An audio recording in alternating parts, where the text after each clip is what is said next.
अच्छा ध्यान दी फिर रौरा सबका बीच में एगो महादेव के भजन भेज रहल बानी। इस सावन के पावन महीना सही चल रहल बा। एगो औरत बेचारी अपना पति से कहली कि सजनवा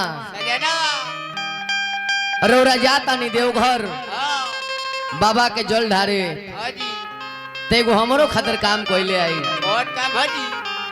काहे कि सावन के महीना में मेहरारू लोग हरियर चूड़ी पहनेला, हरियर साड़ी पहनेला, हरियर हरियर खेत रहेला, हरियर हरियर मन रहेला। वह मेहरारू कह तरीका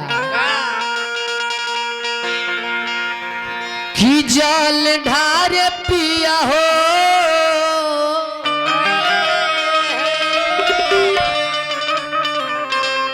कि जल ढारे जात बार देव घर लइह चोरी हरियर पिया हो।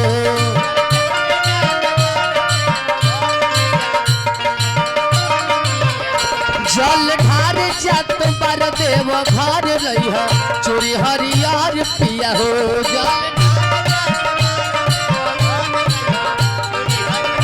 ए बोलमुआ हरियर चूड़ी ले आवे के बा, बाकी कीने में कोनो गड़बड़ी मत करी है।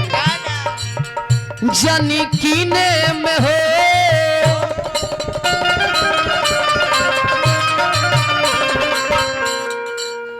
जनी कीने में करी है गड़बड़ लइह चोरी हरियर पिया हो।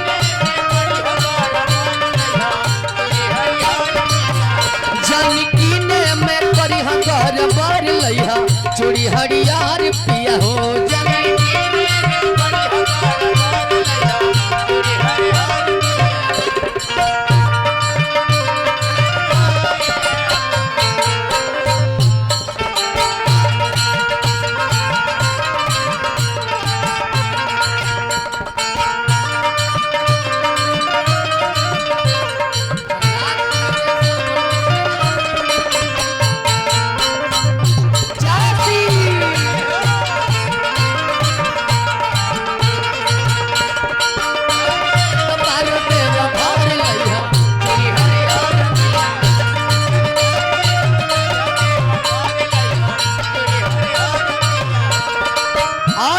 बेचारी कली की बलमुआ जैसे मानी कि हमरा गोपाले बाबू के मलिकाइन कहत हो कली की राजा जी सुनले बानी कि देवघर के संखा पोला बड़ा मशहूर होला जा तरह तब के हमरा खातिर एगो ले ले आई है। कह तरीका मशहूर बड़ी होला उहावा के संखा पोला मशहूर बड़ी होला उहावा के संखा पोला मशहूर बड़ी होला उहावा के संखा पोला। ए राजा जी ए राजा पहिरे के मन तो हमार बड़ी होला। राजा पहिरे के मन तो हमार बड़ी होला। राजा पहिरे कहली के बोला मुआ टिकुली ले ले अइहा हो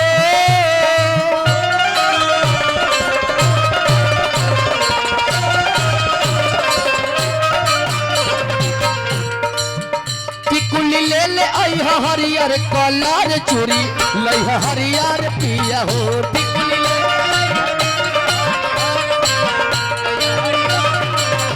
टिकुली ले ले अइहा हरियर कलर लइह चूड़ी हरियर पिया हो।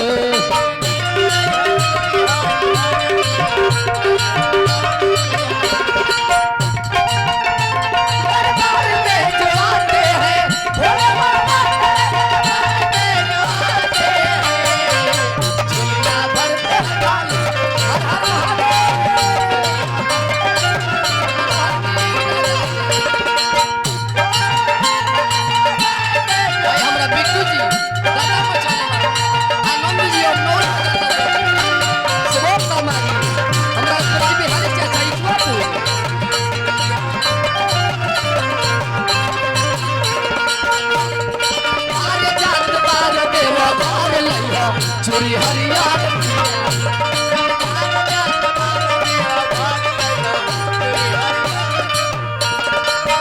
औरत कहली के राजा जी 2 साल बीत गई, चिंता मत करी, महादेव के कृपा होई नु आय अब की रवा देवघर जाता नहीं जल ढारे, अब की महादेव जी के कृपा होई तो जरूर गोदी में बबुआ खेले लगी। कहा तरीका सोना बीटू कुनाल कृपा करी है महाकाल, सोना बीटू कुनाल कृपा करी है महाकाल, सोना बीटू कुनाल कृपा करी है महाकाले बोलो मुआ ले ली चटकार रंग माल ले ली चटकार रंग अलग रुमाल ले के बोलो मुआ से नुरा की नली हो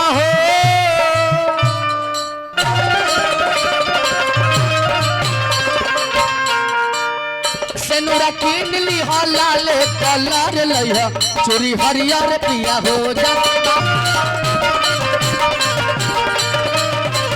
चल धारे जाता मारे देव भाई लइहा चूड़ी हरियर पिया हो जाला